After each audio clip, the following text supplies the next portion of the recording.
3, 2, 1. Welcome, ladies and gentlemen, to the Fireside Gaming Podcast. It is currently March 15th, 2019. Today, I apologize. You might hear some construction in the background. My neighbors are just like doing everything construction all week, so it's just going to be a little bit loud. You might hear some of it. I've also been having some audio difficulties, so you may hear some other issues with it. I'm not sure. I actually have a couple solutions that I'm going to be that I've tested and will be working on next week going into the stream and whatnot, but just wanted to give you a little warning up front. It shouldn't be anything too bad, and I do have a live chat so they can let me know if it's anything that's really disastrous. I also made another change to my live stream this week, which was I've now moved forward a day or an hour of my stream. So I'm going to be starting up at noon Pacific, which we also just had the time change, which is I don't know if the whole world does that, but it's annoying as hell. Anyways, that's also taken effect. So it's a bit of a change for me this week, but we've been good. I've been starting the streams up at 12 noon Pacific, and it's been great so far. And sometimes I'm starting it earlier, but of course the biggest news today that I wanted to talk about was Battlefield 5 Firestorm. We got a date. It's about what I expected. Actually, even a little later, but March 25th is when this thing is going to be dropping on us. They made a post. We also got to see the trailer for this thing. If you just search Battlefield 5, there's like tons of articles. You can see the trailer too. It's just on YouTube. I did a video on my channel as well with my initial reaction to it. I am incredibly hyped for it. I watched some other review videos for it, as well as reactions to it, as well as breakdowns for it. So I didn't really make one. I've done a lot of that in the past with my channel, but I didn't really do it because, I thought the reaction was fun. You guys could see that. But there's so many great breakdowns and such that I figured, and plus we'd talk about it here. So I was kind of good with that. One of the coolest things is that, it kind of depends if it's coolest or not. But they have vehicles in this mode. More specifically, they have a tank in this mode. We have not seen this from a Battle Royale yet. It can be very the tanks are extremely devastating in Battlefield in general. So for them to be in a Battle Royale, this is really going to be spooky, man. I don't know what the hell's going to happen with this. They do have it, so it looked like it was coming down from an airdrop. So maybe it's something that we don't know how it's going to be. Is it going to be like a kill streak reward where you score point reward? Because they do have kind of a squad point-based reward in regular Battlefield right now, where as your squad gets enough points, you can then call in a special tank. You can call in a V1 bomber, which is also going to be in this mode. Yes, there's going to be an airstrike, and I heard Westy talking about the V1 bomber as well, which apparently was confirmed. I'm not 100% sure about that per se, but we saw the dude threw a flare out, and then an airstrike rained down on the building. That's going to be quite a unique spin on the Battle Royale. The fact that there's airstrikes in the middle. I mean, obviously, like Apex kind of has that, but it's more of like a class-based ability. It'll be interesting to see how you actually get those things in it.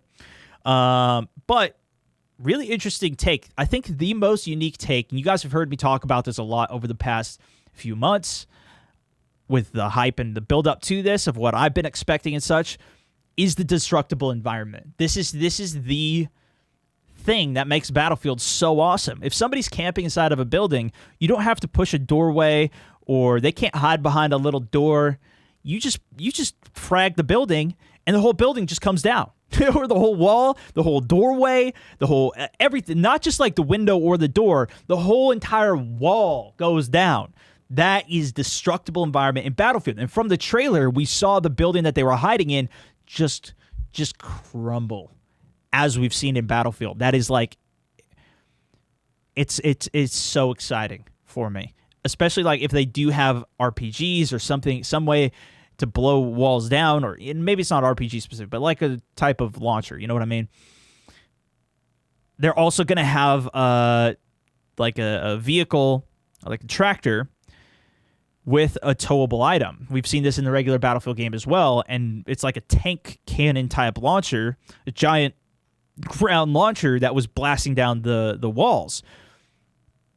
I think there's going to be good ways to blow these walls up, and that's what we really have not seen from any of these games. It's like, that's why I think this is going to be more targeted towards the guys that really like the more realistic shooters.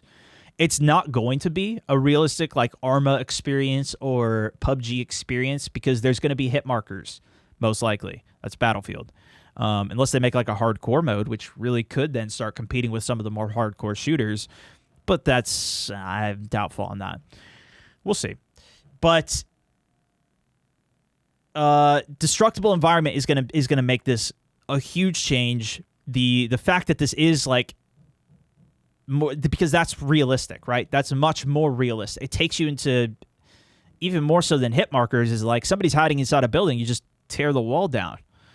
And they also have, we didn't see it in the trailer, but they have a whole reinforcement system in the main Battlefield game. Does that cross over into this too?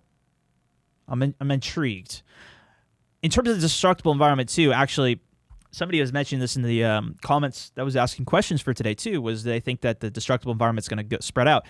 And from what we saw in the trailer, again, it's just a trailer, it's not necessarily actual gameplay, but this Firestorm is present at the beginning of the match, because as those guys were flying in, you saw the Firestorm already there, and it's closing in the entire time. And as it was closing, it was actually destroying the landscape outside of the zone. Trees were burning. We saw buildings just collapsing in the Firestorm. That's also something that is, all of these games, it's just a generic ring that you just start taking damage in. This could be one of the most immersive battle royale experiences that we've seen, with like crumbling buildings that are inside the zone. Your character actually caught on fire when you're running into the zone. It seems super cool. It's a World War II battle royale, and like, I'm sure eventually that would have been requested by people. The fact that that's kind of the part of this is super cool to me. Now, there's also a helicopter that's going to be in this game that actually was in World War II. There was like, I guess it was a small scale. It actually was it's based on World War II. Everything is. And that helicopter is too. It's very open. It doesn't have guns on it. It's just the passengers that are holding on to it, hanging on the back and holding on to the side. It looks super cool. And it's just going to be another awesome form of mobility that we saw very similar to Call of Duty with Blackout. That's where I think this is even going to be more so a competitor to. Obviously, Call of Duty and Battlefield have been long-time competitors. Before people were ever saying, like, Fortnite versus PUBG, it was Battlefield versus Call of Duty. These were the two main shooter franchises, and everybody was making Respawn shooter games or something like that, or, like a Counter-Strike type search and destroy type game. A lot of like Siege that came out, and there's been so many games in that category. That's side note why when so many people are like, oh, F these battle royales, everybody's coming out with a battle royale. To me, I've been doing this for so long, and playing shooter games for so long. This is just so refreshing to me to have something besides a Respawn shooter coming out. So I'm a bit different there. I think I talked about that before. But anyways, super cool to see all of these unique takes taken on this, because even still, I'm concerned with how deep this battle royale is going to be. This went to one of the questions from Ty S, also on my supporter post that I put out this morning. He was saying, do you think that it was smart for Battlefield to wait so long to come out with this mode? I think it's a bad move. I think this should have been out when the game launched. However, if it's a bad version of it, I would rather them wait. Like, I'm happy. I say this now because we don't know what it's actually going to be, but if this is a fully fledged out, deep, dedicated battle royale game that's just like, this could be insane. It has incredible potential. Even with Apex out, in my opinion, I think this has incredible potential, because there's so many people that even just started playing Apex that were like, not into PUBG, not into Fortnite. Like, so many people have told me that they're just not into Fortnite. I get it, dude. It's very much a building game, right? This is another shooter game though that's a little bit different from all the other ones, and so I think that this is going to be. And even one of the top comments on my video that I put out reacting to this was, I still haven't played any battle royales. I was not wanting to play this for Battlefield either. I just like my Respawn shooter games. All the power to you, my friend. But he said he was actually interested in checking this out. That's kind of exciting, especially because it's already like it's just going to be an addition onto the game. That's one of the biggest things. So I'm interested to see where they go with it. And to be fair, it is something that I still tell people. I think you should wait on it. Wait to see what it is. See what I say about it. See what the game. Not even what I say about it. Doesn't even matter. But just see what the gameplay is. If you think that it would relate to you, watch a bunch of people play it. See how they like it, because it is something you're still going to have to buy the game in order to play it. Because it's just going to be basically like an add-on to the game that they've said from the beginning was coming. So I'm hyped for it. I'm excited to see what it's going to be. And we'll go from there, man. Battlefield Firestorm. Finally, we got the trailer. That was what sparked all this. We got some more information. Next up was the Division 2. We got to play this week. Finally. The full release. People were saying, oh, do I not like it because I didn't play the beta? Bro, a beta for a looter shooter is just, I played it a little bit and then why? I mean, I got to play the full game so that way all my progress actually saves. I don't want to do this all again. It's one of the things that I always hated about Destiny, doing the whole thing again from the base level. I like having a character that I'm just grinding on more so than starting all the way over and such, you know? But it's out, so we finally did get to start playing it, and man, I've been saying this all week. I'm kind of surprised at how much I'm really enjoying this thing. The leveling up process has taken ages, but all of the missions have been fun. It keeps throwing so much stuff at us to do that it's just overwhelming with how much stuff there is to do in the game, which is one of the greatest things to say. Because I had played the first bit of, and this is kind of how I do it, right? Like, I don't have the time to really just play through the whole thing and play 10 hours a day on the launch day. So I played it for a few hours. That's what I did with Anthem, for example. And then I kind of waited to see what the reviews were for the people that really did spend the time. And there was some people that were having fun with Anthem and, were speaking really highly of it. I'd be curious to see what they said compared to Division 2, if they played that as well, for the guys that are super into the looter shooter type games. But, man, there's a couple people that are getting towards endgame now. It's still early. It's still early, I will say.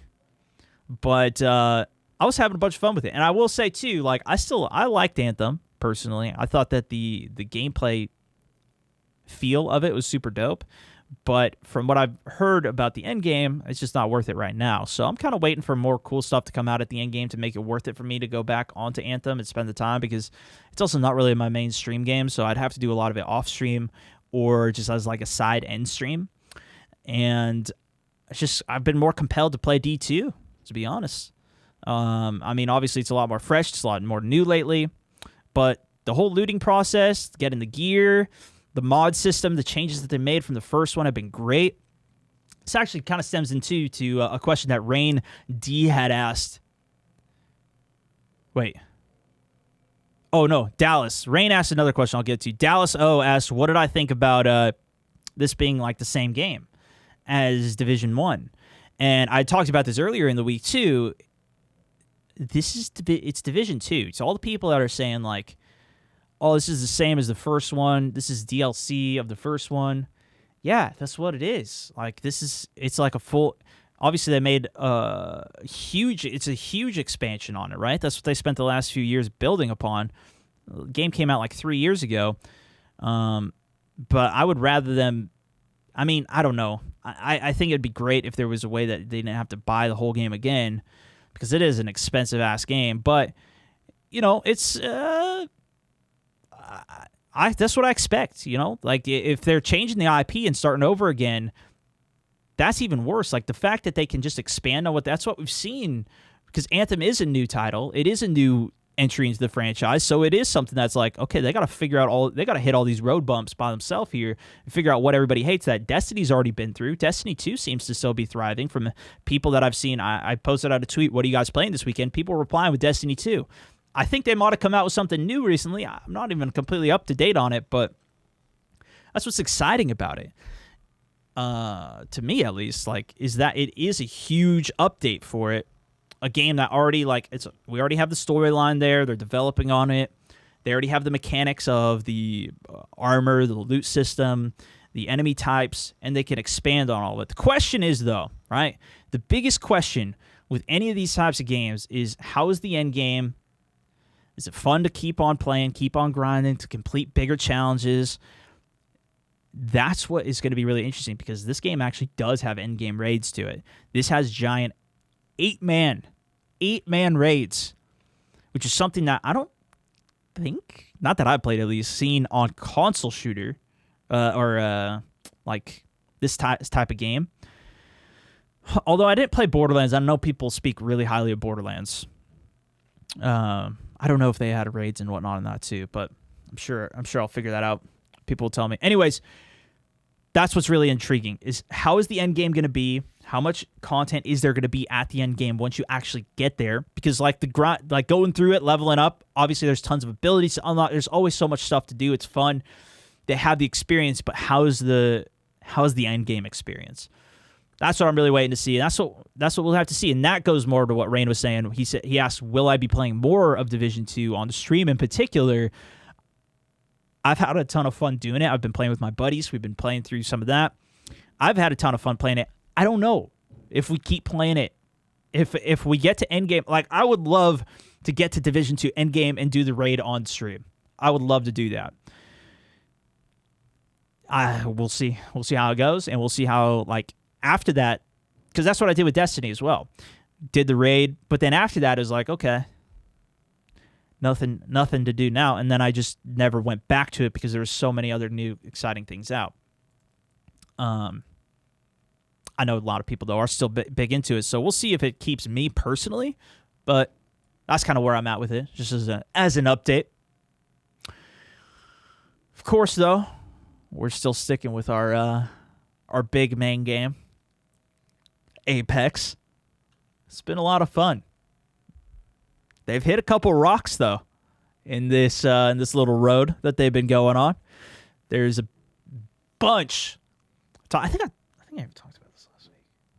There's been a bunch of hacking in the game. The amount of clips that I've seen of people hacking and like just aimbotting onto people is bonkers. I think it's mostly on PC. I've heard rumors that it's on console as well. I don't know how much it is there. Hacks are a lot easier to develop, from my understanding, on PC.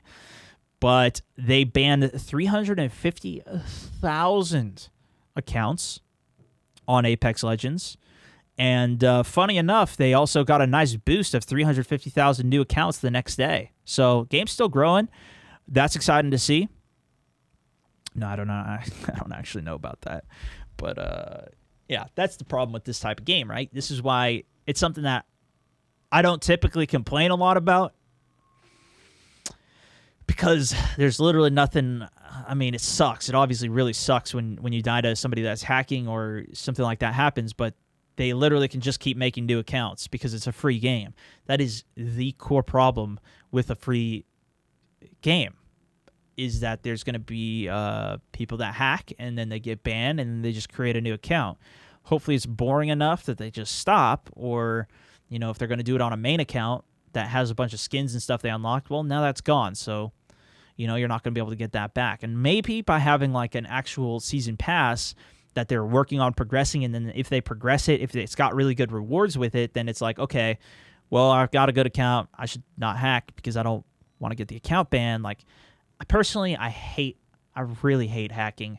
I wish it wasn't a part of any of this. And I think the best solution, really, or the only solution that I see, is for the game creators to come up with some type of way to keep countering it, whether it's like a full team dedicated to constantly monitoring and blocking hacking and coming up with solutions for it. But I know people in the nature of hacking just keep on finding new solutions to keep hacking the game. So I don't know if I don't think there is a solution to hacking in it. They're really, because they just come right back. So, you know, bravo for banning 350K accounts, but also, does it really matter? I don't know.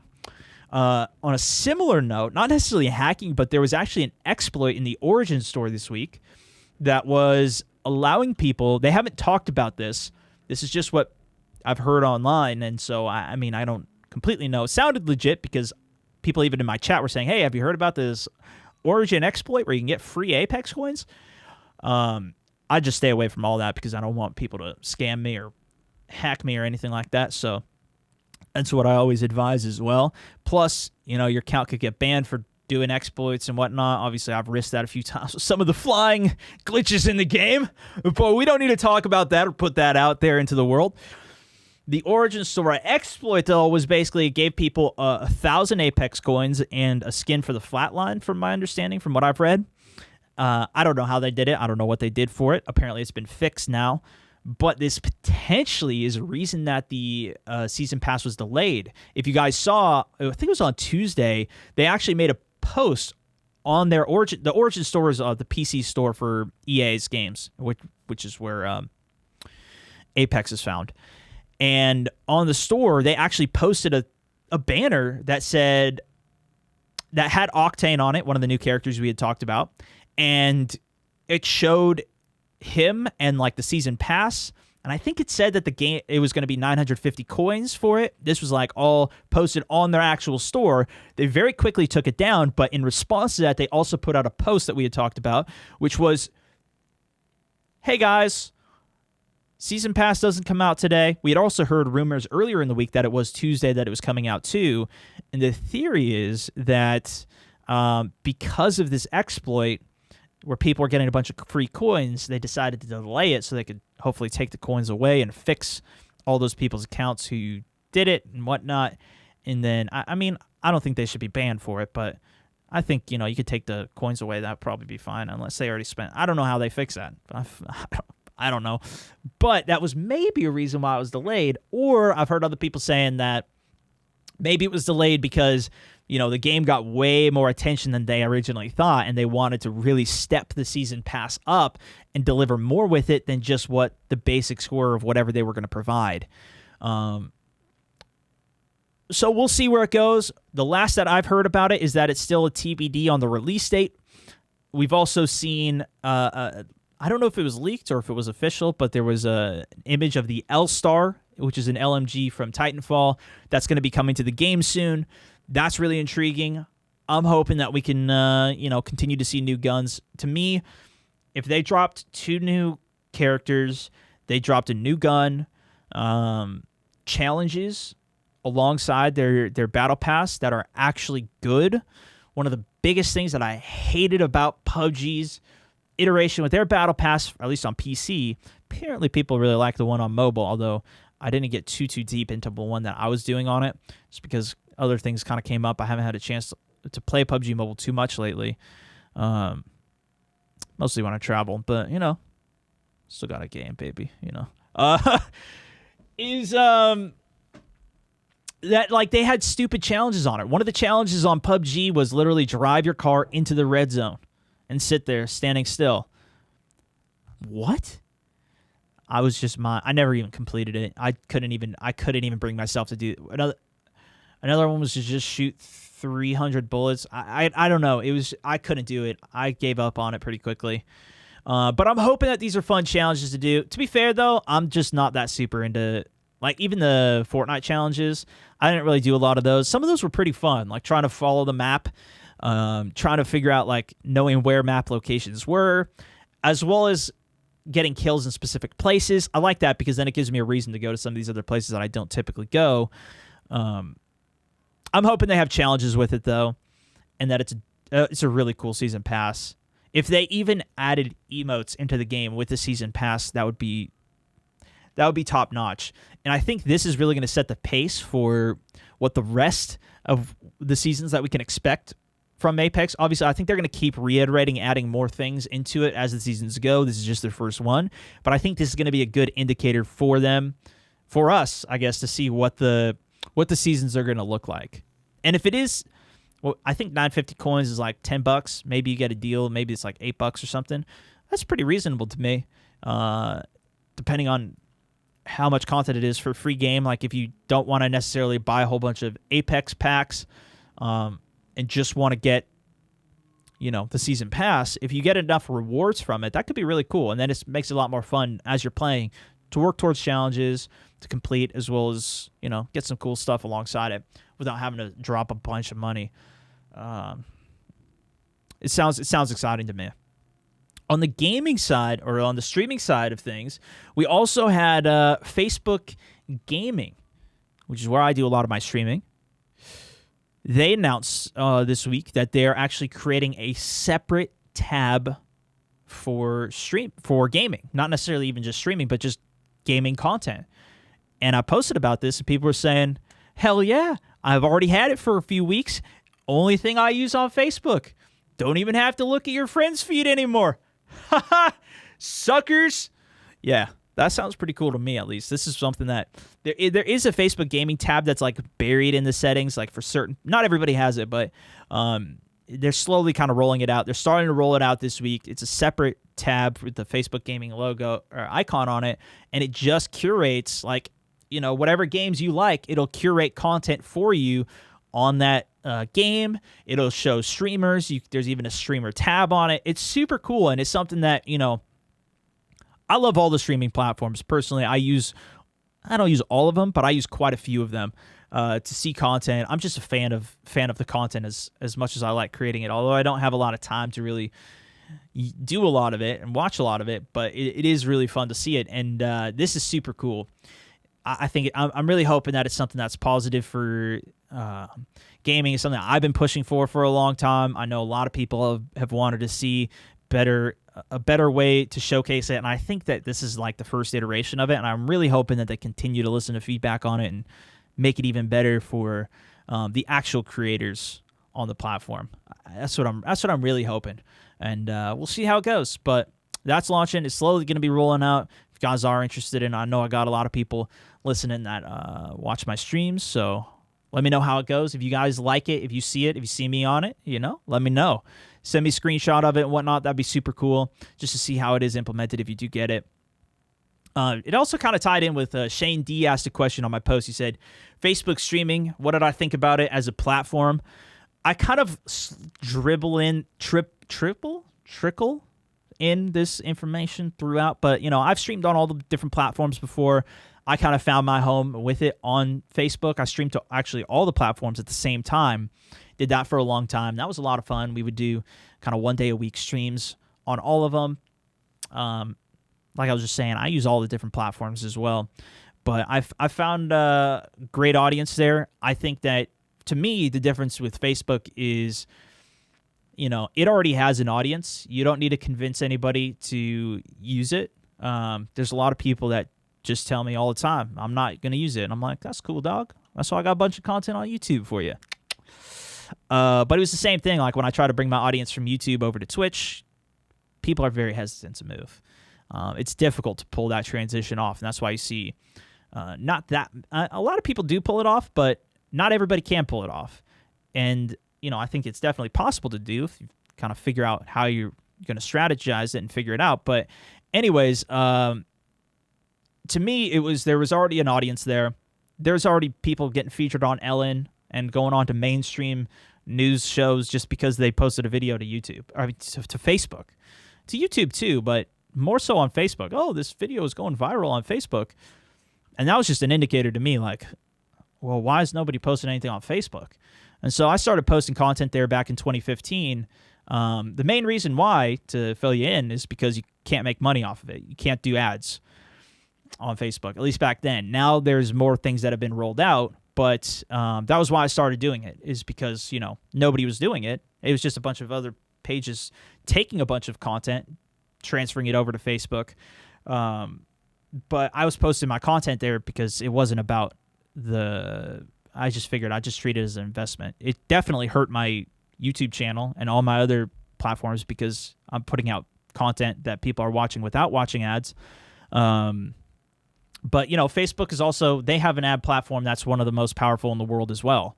So it's a matter of time before, you know, they do have some type of partnership there. So,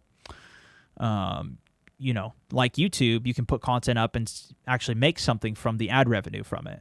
So that's been interesting to see. It's still very, very early on this platform, which is weird because Facebook's been around for so long, but it's something that they're kind of seem to be transitioning to. And that's what, like, I'm hoping that they continue to make really cool improvements for, like, even they've now added stars to the platform. When I started, it was so, to try and even stream on the platform, it was rough.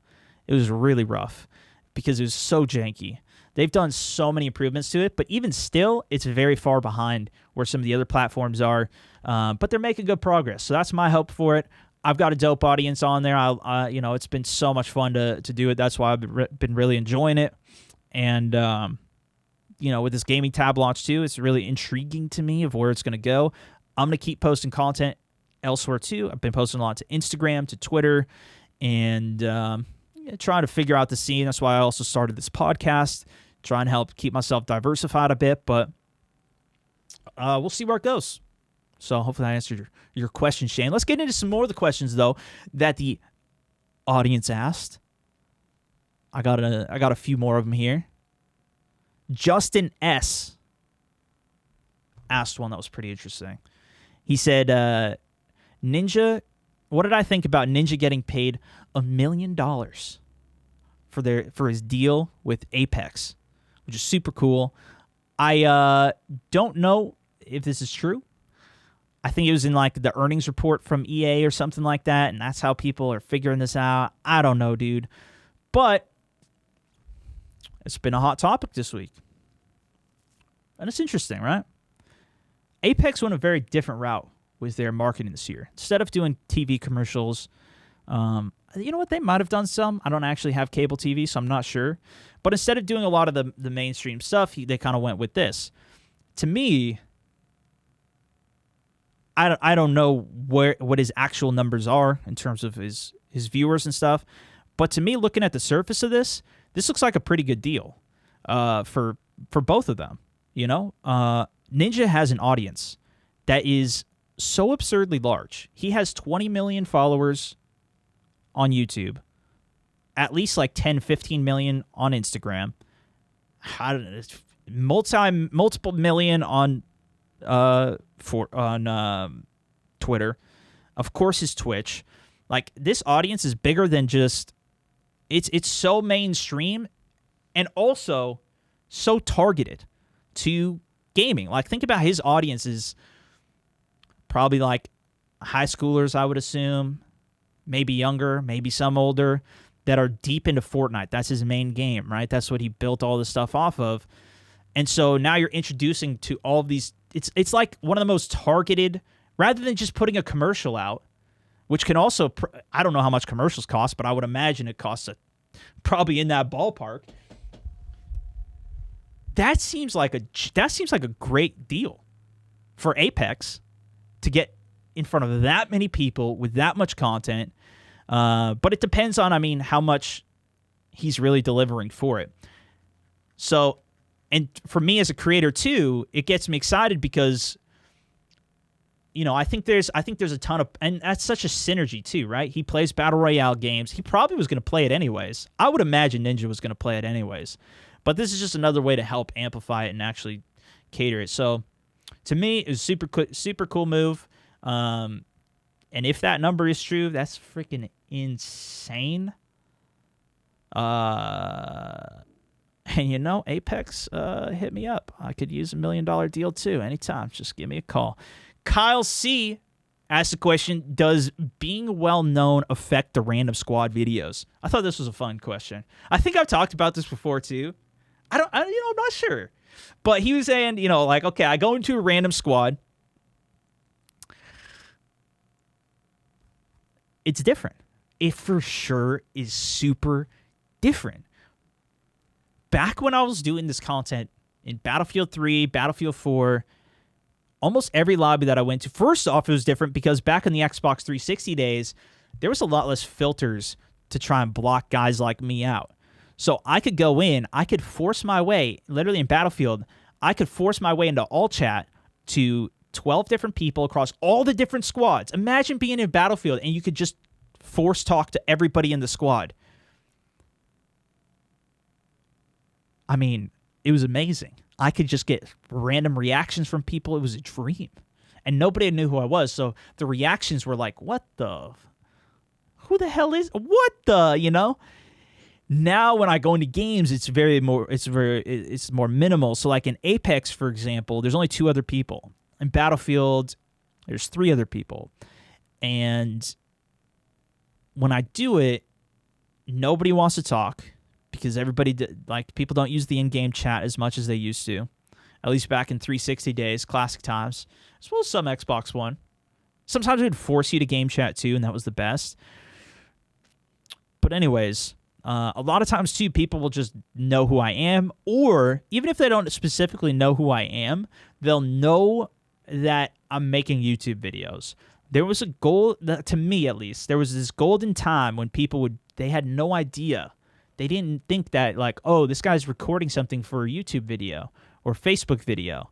This is just some dude who's out of his mind in his mom's basement. You know, that's why it was so golden to me. And it's still good. I think it's still awesome. You know, I could still get some good squads, even if they do play along. A lot of people just like it when whoever I'm in a squad with actually participates, and now I've got a random squad that's like legit going ham. But to me, that was some of my favorite stuff about the random squads was like people's reactions. And now people are, even if it's not me, they're just like more tuned in to be like, this guy's trolling me. I've seen the YouTube videos. I've seen a YouTube video, somebody troll, this guy's troll. And so they'll try and get at you. But sometimes that's funny too when they try and like purposely get at you and you can counter them. That's fun too. You know what's it's been interesting too, in a similar note, there's something, Grand Theft Auto, there's role-playing on it that people do on, at least on Twitch. I'm not sure if there's any other big communities for it, but it's big there where people just, like, they have a character and they all just play along in this community. And I think that's so funny, man. I've been watching some of that lately. It's been some good jokes. And so it might be something that maybe we eventually try out too. I think if I did it, I would probably bring a new character out. I've got some ideas that I think would be pretty fun. But, yeah, that's been pretty funny to watch. And that's kind of more like of that random reaction, or like the more real reactions that you can't always get from people that are just like microphone off. Sorry. They might be laughing with the mic muted, but they don't keep their mics on. And there's a lot of people who just chime in and be like, hey, are you that guy? Like, it happens a lot now. So it definitely does affect what I can actually do from what I used to be able to do.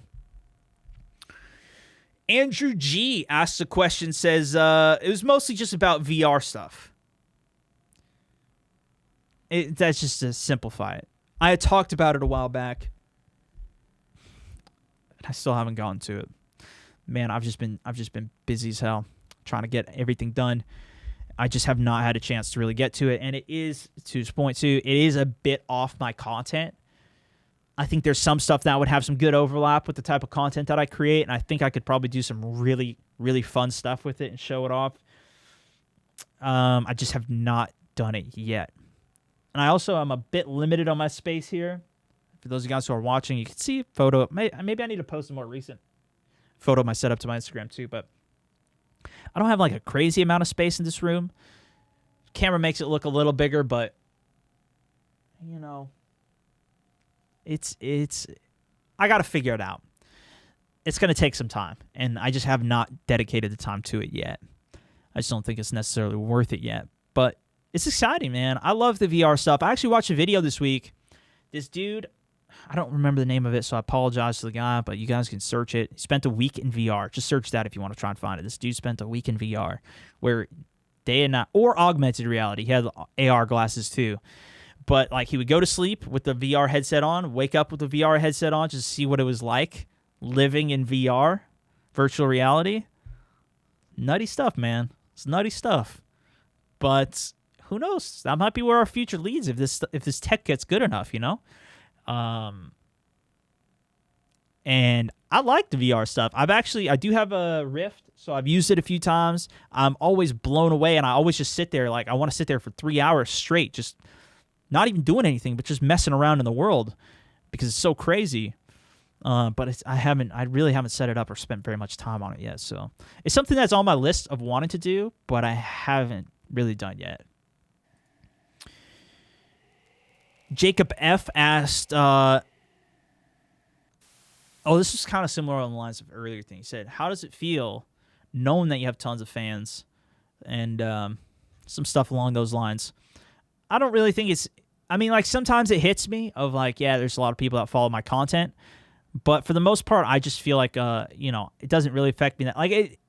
I realize it in games because people will send me messages or they'll be like, hey, are you the StoneMountain guy? And the first few times that was happening was pretty crazy to me because, you just go into a game, you never really expect anything like that. And it started happening. I was like, well, that's kind of weird. I've been recognized a few times in person before, and that's really crazy to me. That's always, I just kind of laugh and think it's fun for the most part, whatever it happens. There's a great story. When I recently went home to visit family, we got picked up by one of our friends, and she was saying that prior to even coming, she was talking to somebody. So my wife's friend, or our friend, was talking with their friend, and this guy was like, "Oh yeah, I don't really get all the, all that." That's because she was saying, "Yeah, I'm gonna go pick up my friend from the airport. He does."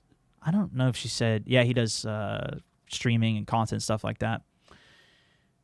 And so this other guy was like, "Yeah, that's kind of cool.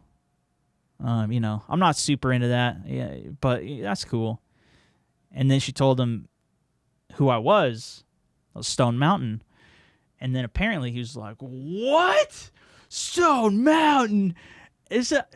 And then he started freaking out. And I think those stories are the funniest. What was even funnier was like one of my roommates from college. He was telling, he would tell me stories that I just didn't believe him at all. Of just like, he was in class and somebody else was watching one of my videos in his class, and then he'd be like, "Oh, I know that guy," or he would just. he would see other people watching my videos, and that just doesn't even process to me. But it's I didn't even believe him at all. But he told me multiple stories like that, and it's always funny. It's always funny to hear what people like make a connection off of my content, because I never get to experience any of it. I'll read comments and stuff like that, but I don't really get to experience people being like, "Oh yeah, I watch that content," or but I talk about that with other people all the time, like, "Hey, have you seen, the latest H3 video or whatever?" It's like, it's just fun, dude. I don't know. It's just a ton of fun. But, yeah. I don't know if that answers your question, Jacob, but that was pretty fun recent story that I probably didn't do the best job explaining, but, I'm working on it. Henry M says, how do you stay motivated to release content? I feel like this is almost something that I was like, "Oh yeah, of course I just make content," but I thought about it a lot more, and it's something I'm always kind of thinking about. But I've got this question actually quite a bit recently, especially if you guys haven't seen my streaming top 10 tips thing that I put out. You can check that out too. But I was thinking back to when I was first creating content, because it's kind of different now. When I was first starting, I feel like every day I was just super excited to learn. I would watch tutorial videos on how to edit videos. I'd watch tutorial videos on Photoshop and learn how to do these things. And I'd be like, "Oh, damn, I learned this cool new trick. I'm going to try this out in my content." And it was just super, I think the biggest thing that was motivating me was just like the comments, the feedback, as well as like figuring out how I could fill gaps for content. One of the things that I did pretty big was like is Battlefield Hardline, as well as some stuff in Call of Duty. I was finding ways in there, as well as Battlefield in general, other the Battlefield games too. But I was really like, not many people were doing content on that game. So by creating content for it, it was just always like, we had this dope community of everybody that was playing Battlefield Hardline, and we'd be able to talk about the game and like what guns we liked and didn't like. And I was even looking back, one of my mods posted a clip from when I was streaming on Twitch. I was streaming Hardline. I don't know, it was like 4 years ago or something. And I was looking at it of me streaming that game, and it was just a ton of fun to be able to talk about the game with people. I'm trying to just fill that gap of it, and it was always like, oh damn, there's a new update, and there was definitely other people doing it too, but it was fun kind of being part of that. And so I was always staying up to, like, I was just super into the game and the space and staying up to date on it and talking about it. And so like now more so, and it's developed over time, but now I feel like I have an audience that I need to keep like people subscribe to me and follow my content for a reason. They want to see more content. So that's a big part of my motivation right now, is to, like, for my supporters, I don't want to wake up at 6:30 or 7 every day and start working on stuff. But I know if I do that, then I'm going to have a better experience. I'm going to, like, I prep for this podcast for, I don't know, 30 minutes, an hour or so, just specifically before, as well as I'm thinking about and writing stuff down all week of things that I can talk about and work on. And I know that by doing that, the content's going to be even better when I drop this. So that's kind of the things that I'm always keeping on my mind of, how can I keep performing and not only, like, keep up with what I'm currently doing, but I got to figure something new out so that way I can keep on, if I just do the same thing over and over again, there's some benefit to that, but also that could get boring.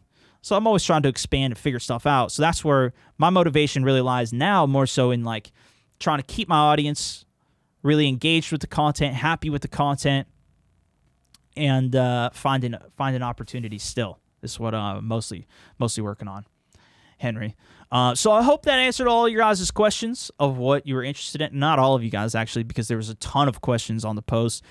I don't think I can get to them all today, but or I can't. But keep them coming for future posts. If I didn't answer something specifically, feel free to ask again. There's tons of questions. I try and curate it around what's going on with my content right now, as well as bigger picture of what I think I can talk about that I haven't talked about for a while. Some of the stuff you guys, by the way, let me just I forgot to mention this earlier.